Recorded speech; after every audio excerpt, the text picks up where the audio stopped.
The Galactic Council chamber stretched across 3 kilometers of crystal and floating metal. Its massive dome showed the real positions of 12,000 member worlds, each one a tiny light in the darkness above. Representatives from 800 different species filled the rising seats. Some were made of pure light held inside magnetic spheres. Others were massive creatures of stone and metal that needed special platforms to hold their weight.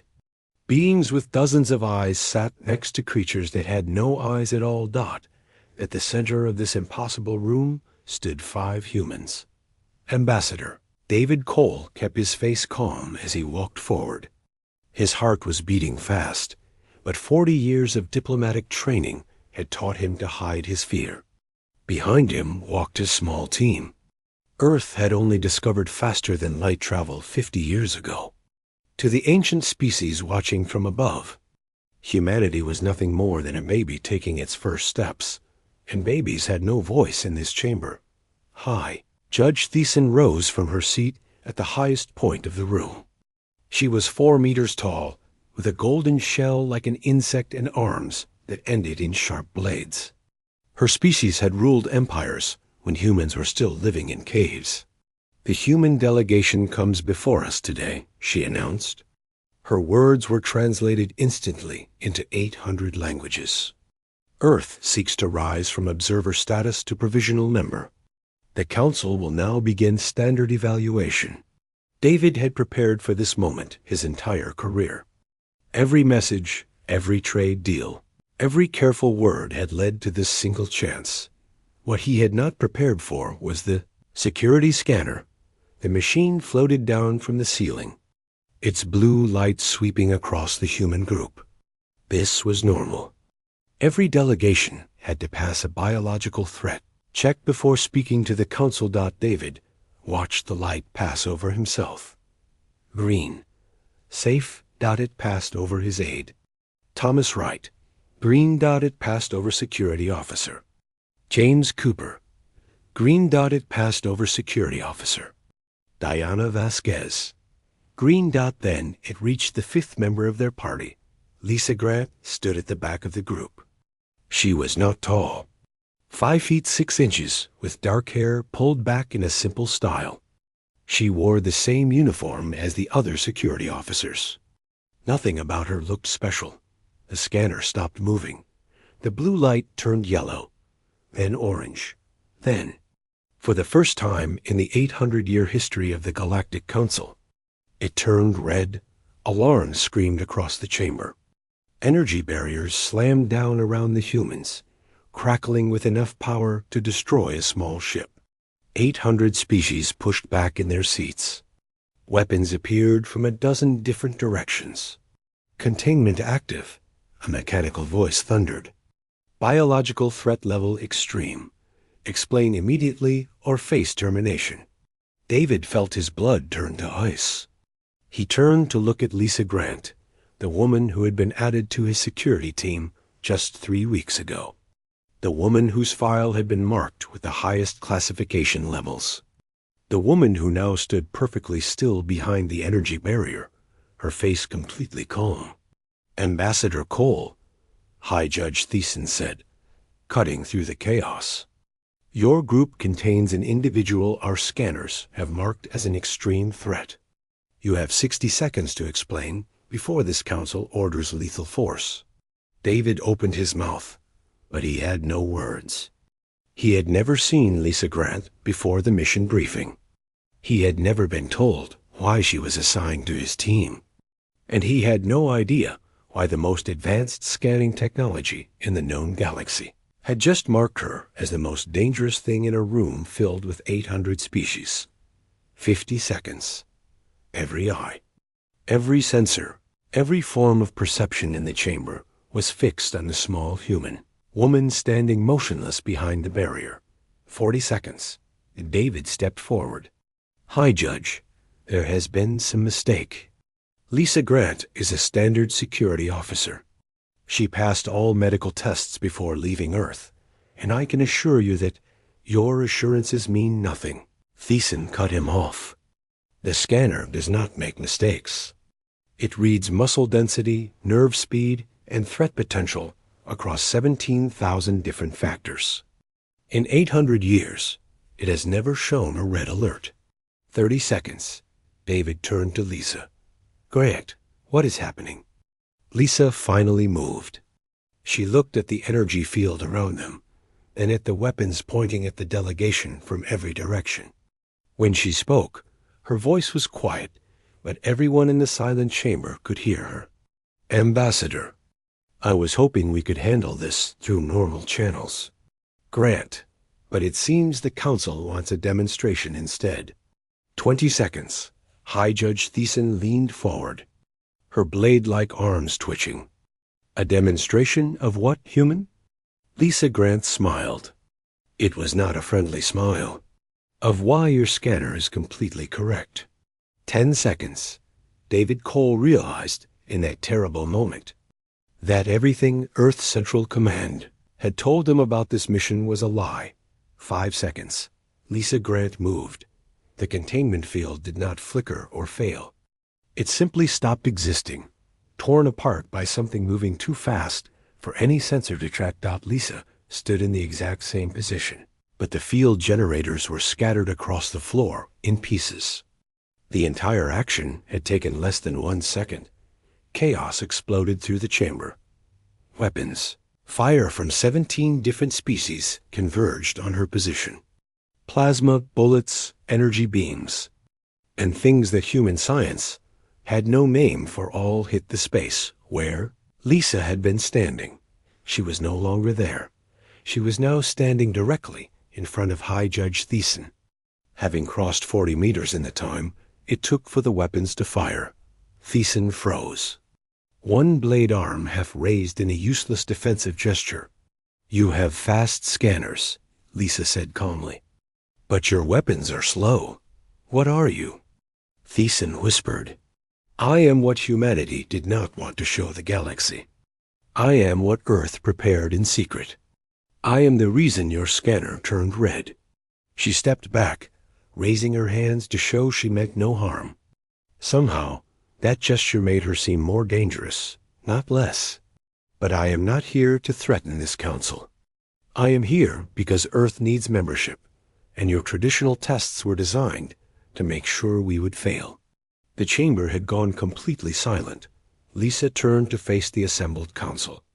800 species watching a single human woman with something close to terror. So let me offer you a different kind of test. One that your own traditions allow. She looked up at the Mortai delegation, a species of massive shark-like beings who ruled through military power. Challenge combat. Any species can prove their worth against a Mortai champion. If I lose, Earth accepts observer status forever. If I win, the Council grants us immediate membership. The Mortai consul rose slowly, his gray skin rippling with muscle. You would risk your planet's future on a single fight? Lisa Grant looked at him with perfect calm. I would trust in what humanity has become. The Council arena floated in orbit above the main station.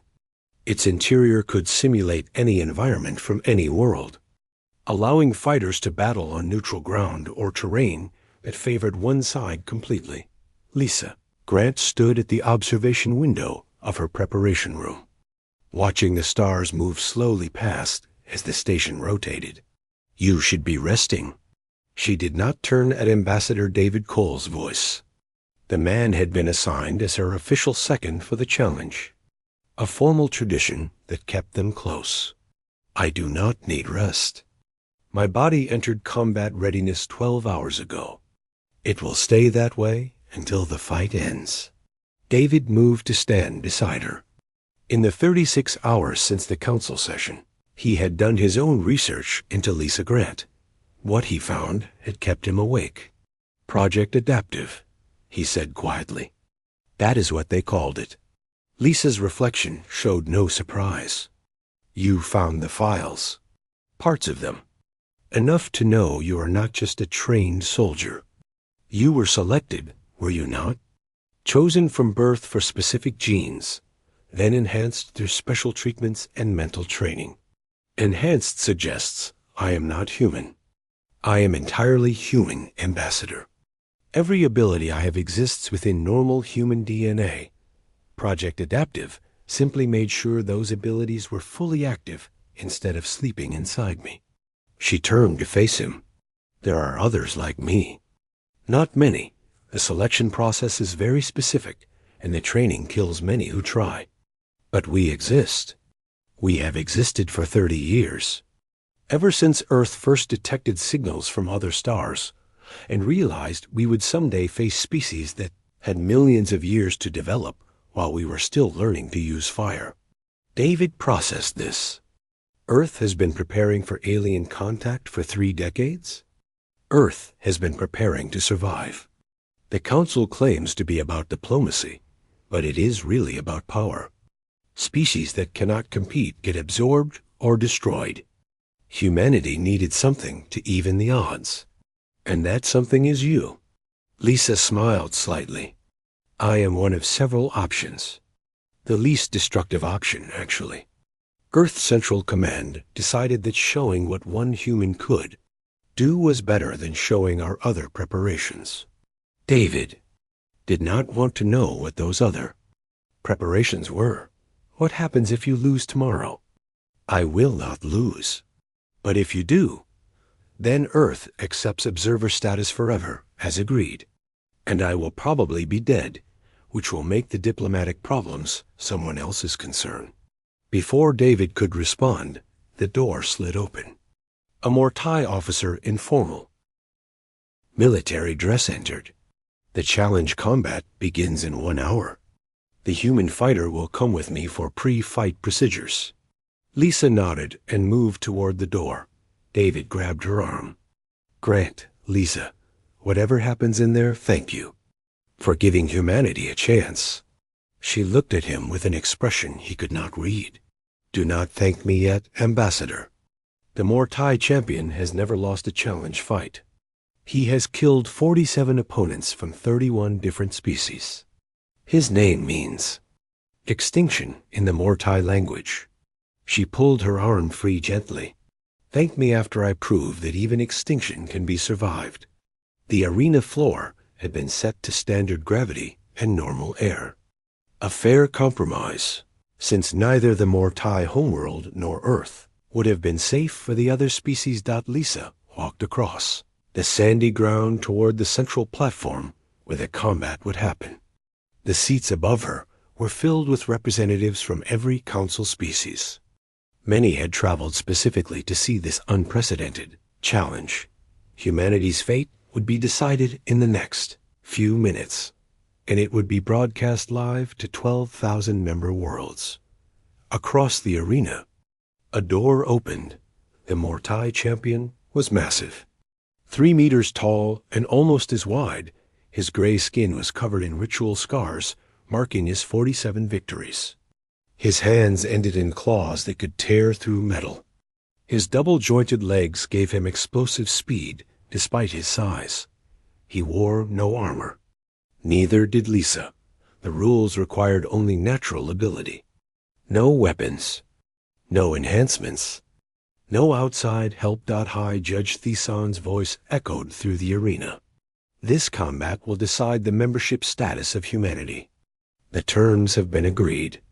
Combat continues until one fighter surrenders, cannot continue, or dies. She paused. Fighters, approach. Lisa walked forward. Krell mirrored her movement, his 3 eyes fixed on her small form with obvious contempt.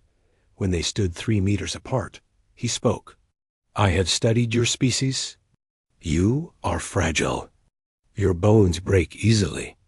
Your skin tears with little force. Your hearts pump slow blood. His voice was a deep rumble that shook the floor. I will end this quickly. Not from mercy, but because your death is not worth enjoying. Lisa did not respond. The High Judge raised one arm. Begin. Krell moved. For his size, the champion was incredibly fast. He crossed the distance between them in a fraction of a second. His clawed hand sweeping toward Lisa's head with enough force to kill instantly. His claws hit empty air. Lisa was no longer there. She had ducked beneath his strike and was now behind him, having moved around his arm with a smoothness that seemed to break the laws of physics. Krell spun, his other hand already swinging to crush her chest dot again. He hit nothing. Lisa was to his left now, circling, her feet barely touching the sand. The crowd had gone silent. Krell's 3 eyes narrowed. He had never faced an opponent who could match his speed, let alone beat it. "You are faster than I expected," he admitted. "You are slower than I feared," Lisa replied. Krell roared and launched a storm of attacks. Strikes, grabs, kicks from those powerful legs. Each one could kill instantly. None of them landed. Lisa moved through his assault like water flowing around rocks. She was not just fast. She was reading his movements, knowing each attack before it began. After 30 seconds, Krell stopped, breathing hard. Lisa had not even started to sweat. How? A champion demanded. "Your species evolved as pack hunters on a world with predictable prey," Lisa said calmly. "Your fighting style shows that. Overwhelming force in coordinated patterns. I have identified 17 different attack sequences in your technique. You signal each one with small movements in your shoulders, about 1/5 of a second before you strike." She tilted her head. "In other words, you are predictable." Krell's roar shook the arena walls. He threw himself at her with wild fury, abandoning technique entirely. Lisa waited until he was fully committed. Then she did something no one expected. She stepped forward to meet him. Her hand shot out, fingers striking 3 precise points on his extended arm. Nerve clusters that the Mortai believed were too deep beneath their thick skin to target. Krell's arm went limp. Before he could process this, her other hand struck his throat. A measured blow that disrupted his breathing without crushing his windpipe. He staggered, and Lisa Grant, all 5 feet 6 inches of her, grabbed the Mortai champion by his collar, turned her hips, and threw him backwards across the arena. Krell flew 8 meters through the air, before crashing into the sand hard enough to create a crater. Silence. Then, from somewhere in the stands, a single voice spoke. "Impossible." Krell rose slowly, favoring his numb arm, his breathing rough. His 3 eyes held something they had never contained before. Fear. "What are you?" he whispered. Lisa stood in the center of the arena, perfectly calm, and spoke words that would echo across the galaxy for centuries. "I am human, and you made the same mistake every species makes. You saw a small creature from a young world and assumed weakness." She began walking toward him. "But we did not evolve on a kind world. We evolved on a world that tried to kill us every single day for 200,000 years. Every predator, every disease, every disaster. We survived them all." She stopped just outside his reach. "We are not strong despite our world. We are strong because of it." Krell lunged one final time.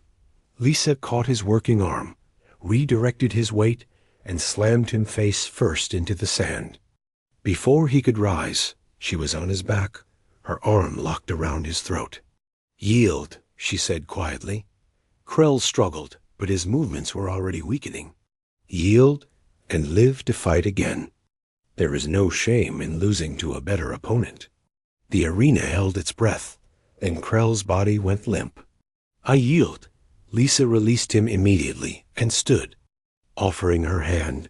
Krell stared at that hand for a long moment. Then slowly he took it. The arena exploded with noise, but Lisa was not looking at the crowd. She was looking at the observation box, where Consul Vethrak of the Mortai sat with an unreadable expression. She had won the challenge, but she knew the fight for humanity's place in the galaxy had only just begun. Days after the challenge combat, the Galactic Council met in emergency session. Lisa Grant sat in the observation gallery above the main floor. Technically, she was present as part of the human delegation, But after what the official records called the arena incident, she was forbidden from the main chamber. Ambassador David Cole represented Earth alone, standing against a rising wave of fear. The situation before this council is clear, Consul Vithrak of the Mortai declared. His voice carried across the chamber with practiced power. The human species has shown abilities that threaten galactic stability. Their representative defeated a Mortai champion. No species has done that in 800 years. He paused, letting the words sink in. If one human has such power, how many others exist? What happens when they decide provisional membership is not enough? What happens when they want more? Sounds of agreement rippled through the assembled representatives. David stepped forward. Consul Vethrak presents imaginary threats while ignoring reality. Humanity has traded peacefully with 17 member species since first contact. We have shared technology freely. We have contributed to science. We have solved every dispute through talking. Until now, Vethrak interrupted. Until you revealed the weapon you have been hiding. Lisa Grant is not a weapon.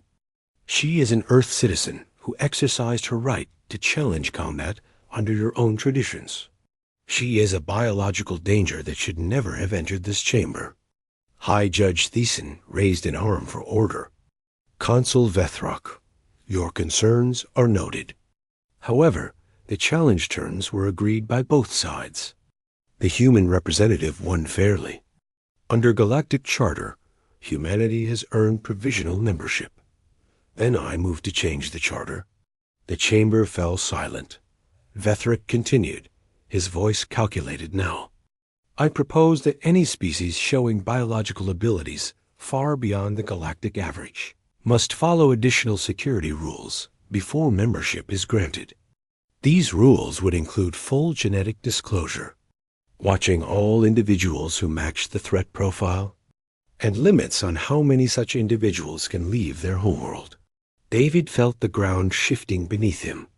You want to treat humanity like criminals because of our evolution.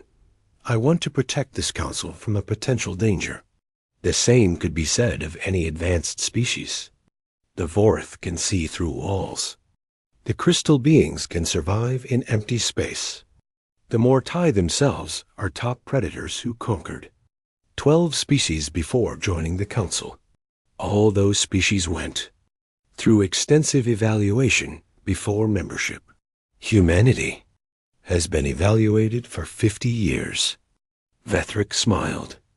And in all that time, you hid your true nature. That deception alone justifies extra scrutiny. In the observation gallery, Lisa watched the debate spiral downward. Vethrak was skilled. He had shifted the conversation from her individual ability to humanity's supposed dishonesty, and from there to a broader story of threat and containment. The council was afraid, and afraid species did terrible things. She leaned forward, studying the chamber layout, the positions of the various delegations, the subtle alliances that showed in seating choices and eye contact. Then she noticed something. Representative Knoll, a crystalline being whose species existed as living geometric shapes, was not watching the debate. They were watching her, and they were blinking in a specific pattern. Lisa's training included the study of alien communication. She recognized the pattern as an old crystal language, rarely used since translators were invented. The message was simple. We must speak. Private. Location follows. She memorized the coordinates and turned back to the debate. Careful to show no reaction dot below, David was fighting a losing battle. This council was built on inclusion and respect, he argued. If we start excluding species based on biological ability, where does it end? Do we punish the Vorath for their vision? The mind speakers for their mental speed? When does being different become being a threat? When that difference can destroy us, Vethrak replied. I have reviewed the combat footage many times. The human female moved faster than our sensors could track. She disabled a Mortai champion with 3 strikes. She knows weaknesses in our biology that we ourselves had not mapped. He turned to face the full chamber. If one human can do this, imagine an army. Imagine them on your worlds, among your people, invisible until they decide to strike. That is the threat. That is why humanity must be contained. The vote came 3 hours later, by a margin of 62%. The Galactic Council approved Vethrak's security rules. Humanity would receive provisional membership, but all humans showing enhanced biological ability would be registered, watched, and restricted from traveling outside certain zones. Lisa Grant was specifically named as the first individual subject to these restrictions. David found her in the observation gallery after the session ended. She was staring out at the stars. "I am sorry," he said. "We won the battle, but lost the war." Lisa shook her head slowly. "We lost a battle, Ambassador. The war is far from over." "What do you mean?" Consul Vethrak made a mistake. In his eagerness to contain humanity, he showed his own fears. And fear is a weakness that can be used. She turned to face him. "I need to leave the station, tonight, without being followed." "That is impossible. You are under constant surveillance now." "Nothing is impossible. It is just a matter of cost." She handed him a small data chip. "Send this to Earth Central Command on the secure channel. They will understand." David looked at the chip. "What is this?" "Phase 2. Before he could ask more, she was gone, moving through the gallery and into the corridor with a speed that left no trace. Surveillance systems recorded her entering this corridor. They did not record her leaving. The meeting point was a maintenance shaft deep in the station's core, far from any sensors. Lisa arrived to find Representative Knoll already waiting, their crystal form casting rainbow reflections on the metal walls. "You came," Knoll said. Their voice was like music, not spoken words. "I was not sure you would. Your message suggested information about humanity's situation. I would be foolish to ignore it. Direct and efficient." "I appreciate that." Knoll shifted, their inner light pulsing. "I also appreciated your performance in the arena." Krell needed to be humbled. "I did not fight to humble anyone. I fought to prove a point. And you succeeded, which is why I contacted you." Knoll moved closer, their form chiming softly. Consul Vethrak's motion was not spontaneous. He has been planning this for months, maybe years. Your revelation simply gave him the chance he needed. Lisa's eyes narrowed. "Explain." "The Mortai Dominion has been declining for 3 centuries. Their military power was once unquestioned, but newer species have developed technologies that level the field. Their influence in the Council has weakened, and Vethrak sees humanity as a threat to what remains of that influence. More than that, he sees humanity as an opportunity." Now's light pulsed again. If he can set the rule of containing biologically capable species, he can use that rule against other Mortai rivals. The Vorath, the Mind Speakers, any species whose abilities threaten Mortai dominance. He is using humanity as a test case. Exactly. And if you understand that, you understand why the Crystal Collective has chosen to contact you. Lisa waited. "We are old," Knoll continued. "Older than the Council itself. We remember when force alone ruled the galaxy, before law replaced war. We do not want those days to return." "What are you offering?" "Alliance. Not public. The political situation would not allow it. But quiet support, information, access, resources. In exchange for what?" Knoll's light flickered in what might have been a smile. "In exchange for what you are already planning. Expose Vethrak. Show that his security rules are not about protection, but about power. Break his coalition and return the Council to its founding values. Lisa studied the crystal being for a long moment. How do you know what I am planning? Because I have lived for 12,000 years, and I recognize the look in your eyes. It is the look of someone who has already calculated 9 moves ahead and is waiting for opponents to catch up. Despite herself, Lisa smiled. 14 moves, actually. But your guess was close. Then we have an agreement? Lisa extended her hand in the human gesture of partnership. We have an agreement. As Null's crystal surface touched her palm, sealing the alliance, Lisa's mind was already racing. Vethric thought he had contained humanity. He had no idea that he had just given them the perfect reason to fight back. 2 weeks after the council vote, Consul Vethrock received a message that changed everything. The message was simple. A set of coordinates and a time. Nothing more, but the coordinates led to a classified Mortai facility at the edge of their territory. A facility that officially did not exist. A facility that held research so sensitive that fewer than 12 beings in the entire Dominion knew about it, and the time was for something that had happened 6 hours ago. Vethrac's shuttle arrived at the facility to find it intact but silent. The guards at the entrance were unconscious. Not dead, but deeply drugged by a chemical that Mortai medical science had never encountered. Inside, every computer had been accessed. Every file had been copied. And written on the main screen, in perfect Mortai script, was a single message. Now we are even. Vethric stared at the words, his mind racing through what this meant. The facility was a genetic research center. For 3 centuries, the Mortai had been secretly studying the biological advantages of other species. They were looking for ways to improve their own evolution artificially.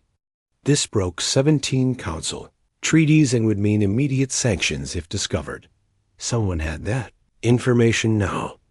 Someone had entered one of the most secure facilities in Mortai space, knocked out its defenses without killing anyone, and taken everything, and they had left a message that made their identity perfectly clear.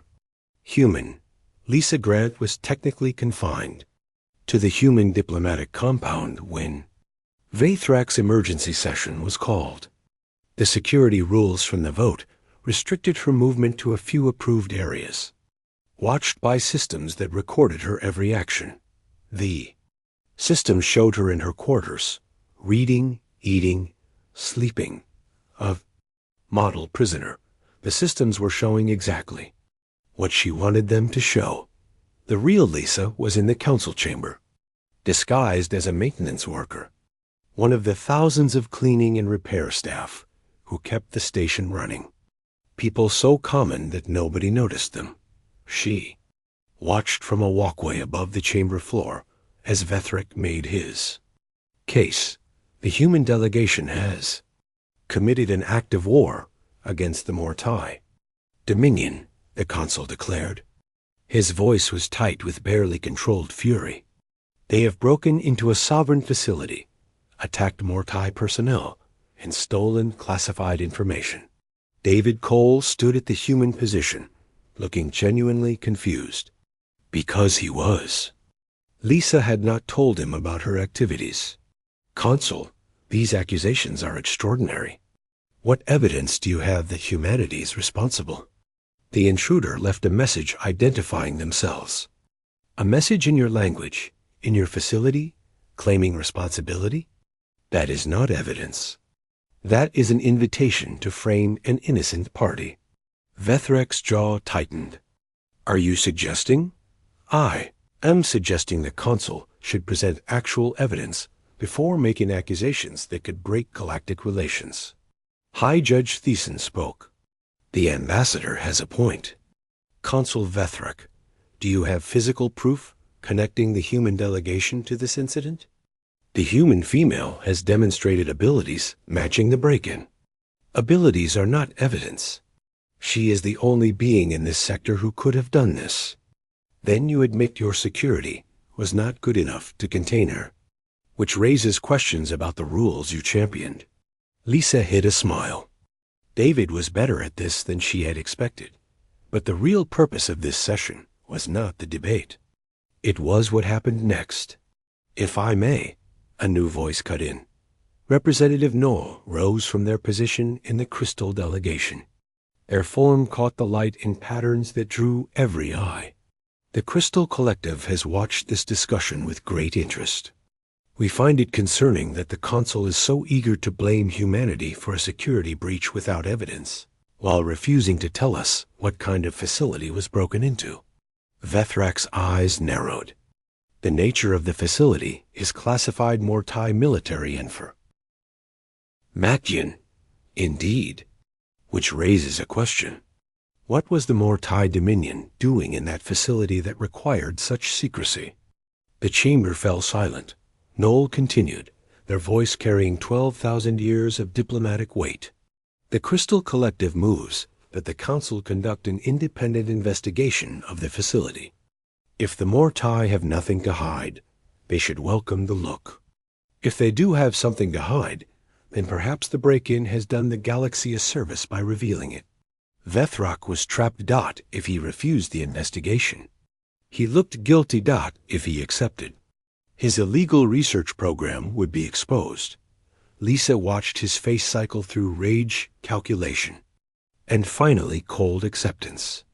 "The Mortai Dominion will not submit to invasive inspection based on baseless accusations," he declared.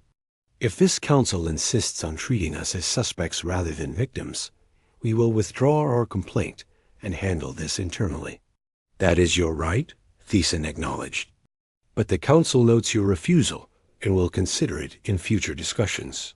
Vethrak stormed from the chamber, his delegation following. Lisa waited until the session ended before making her way back to the maintenance corridors. The disguise would need to be destroyed, the surveillance deception maintained, a dozen other threads managed, but for the first time since arriving at the council station, she felt like humanity was playing offense instead of defense. That night, David Cole received a visitor. Lisa appeared in his quarters without triggering any alarms, which should have been impossible given the security in place. "How?" he began. "The details do not matter. What matters is that I need to tell you what comes next." David sat down heavily. "You were behind the facility break-in." "Yes. That is an act of war, Grant."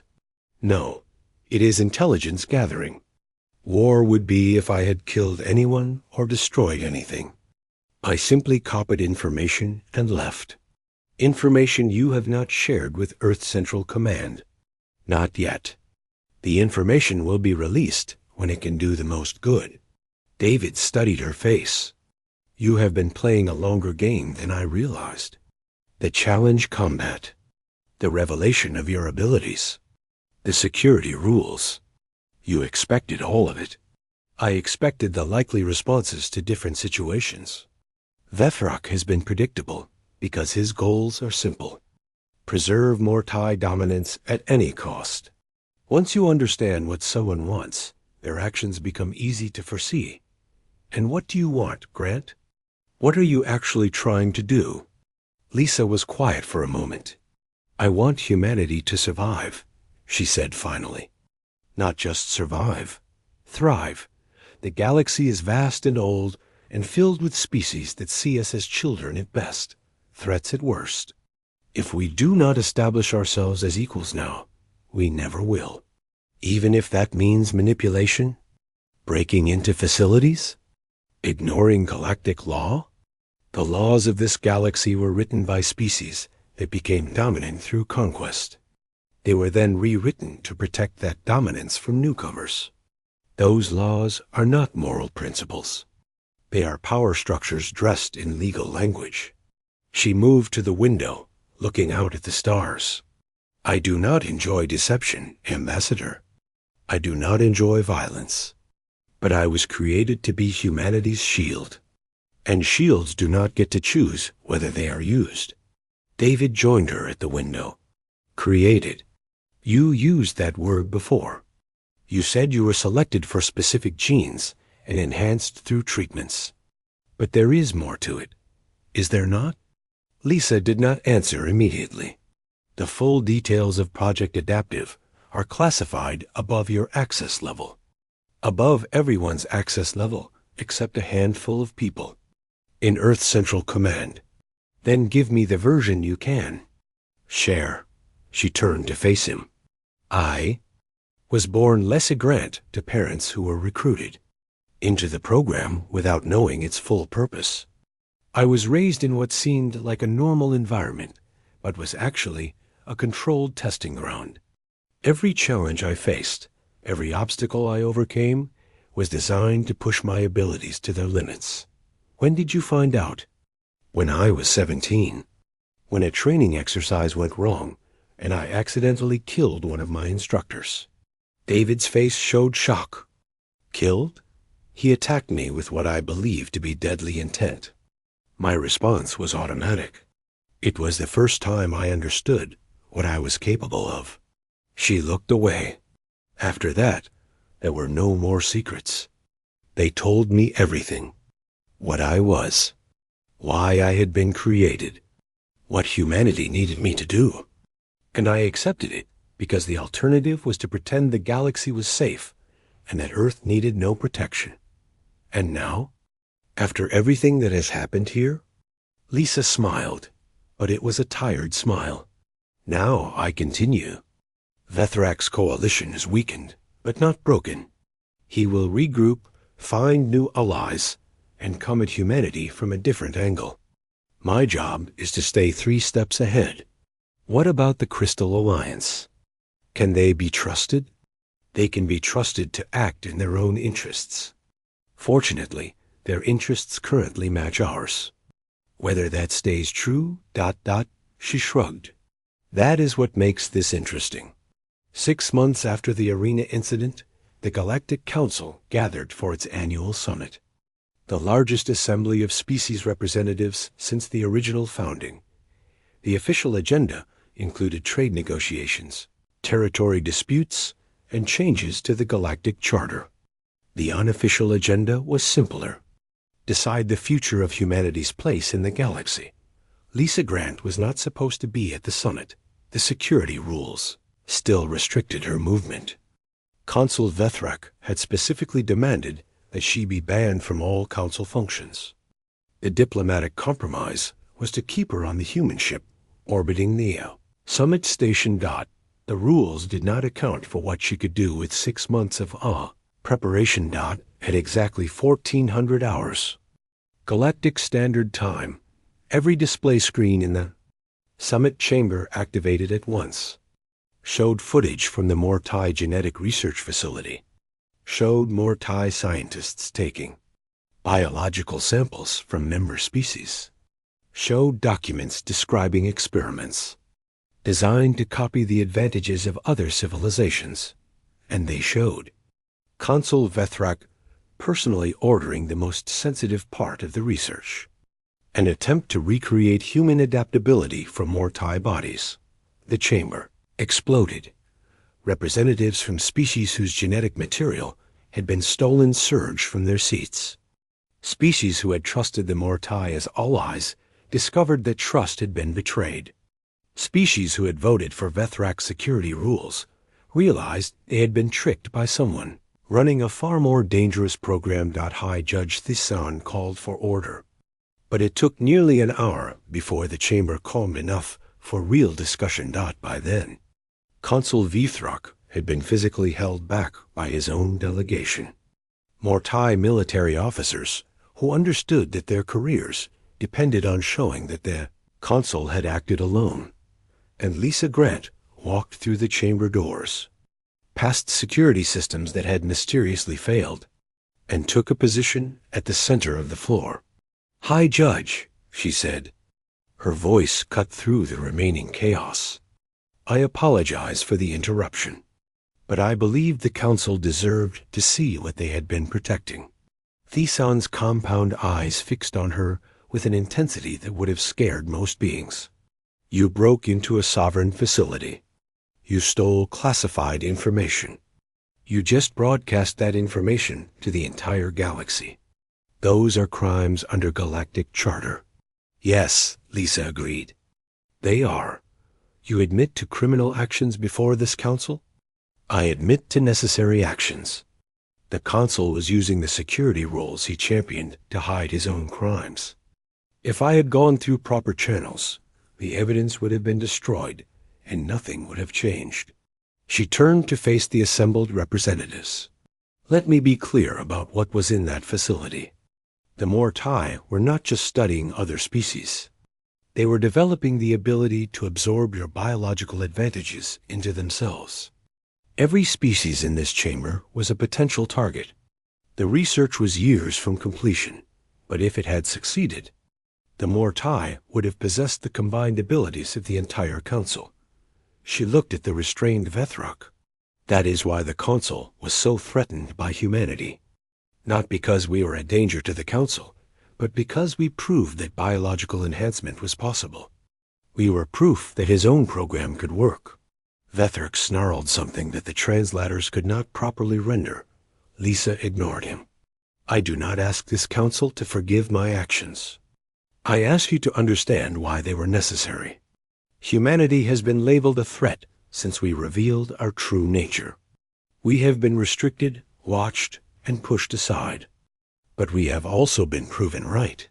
She gestured at the screens, still showing pieces of the research data. The real threat was never humanity. It was complacency. It was assuming that because species had lived together for thousands of years, that peace would last forever. It was believing that laws alone could contain ambition. She paused, letting her words settle. Earth is not asking for special treatment. We are asking for the same chance given to every other species. The opportunity to prove ourselves through our actions. If this council judges us unworthy, we will accept that judgment. But we will not accept punishment for crimes we did not commit while actual criminals go free. The chamber was silent.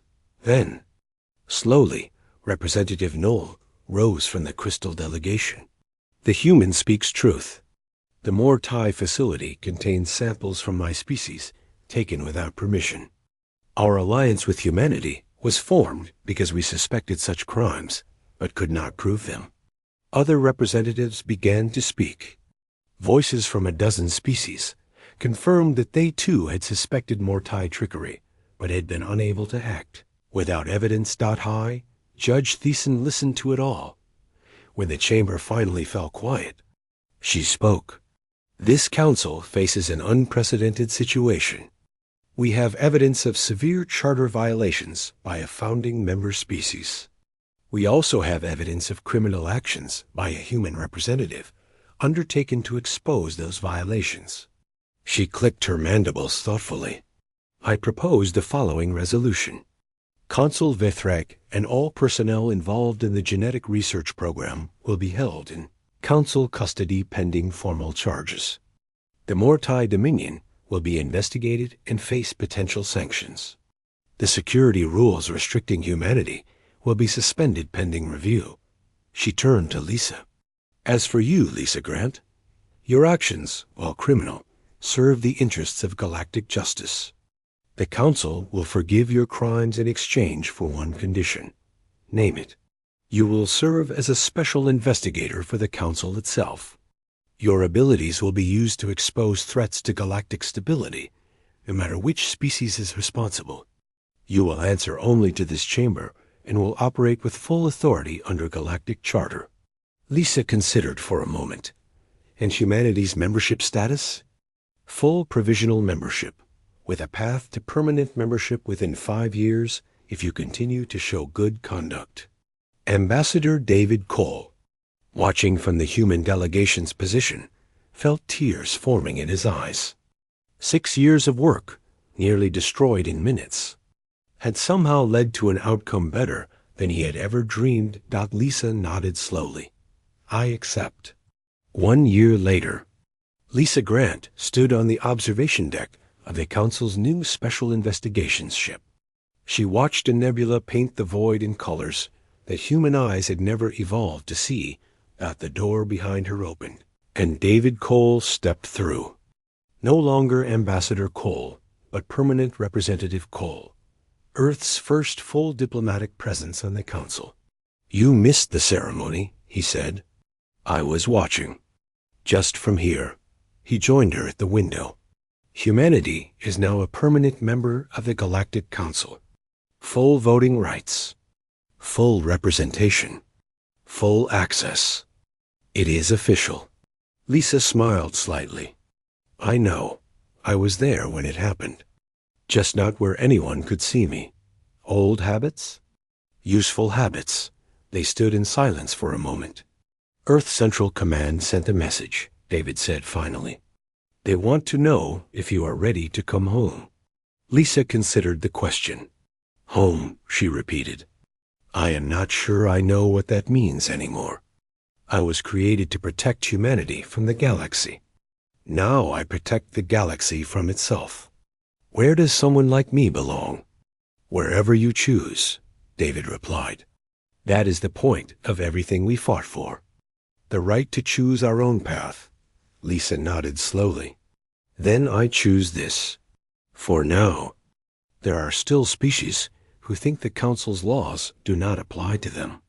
Still threats that need exposing. Still work to be done." She turned from the window. "But tell Central Command that I appreciate the offer. And tell them that whatever happens next, humanity will be ready." "Ready for what?" Lisa Grant, the woman the scanner had marked as high risk. The woman who had thrown a champion backwards and made the galaxy realize she was the risk. Smiled for everything. Far below, on the station's main floor, the new holographic seal of the Galactic Council now included a small blue and green world among the founding. Members.Earth had finally found its place among the stars. Not through conquest, not through submission. But through proving once and for all that humanity was exactly as dangerous and as valuable as the galaxy needed them to be. The red warning had been right. Lisa Grant was a risk. But sometimes the biggest risks lead to the greatest rewards.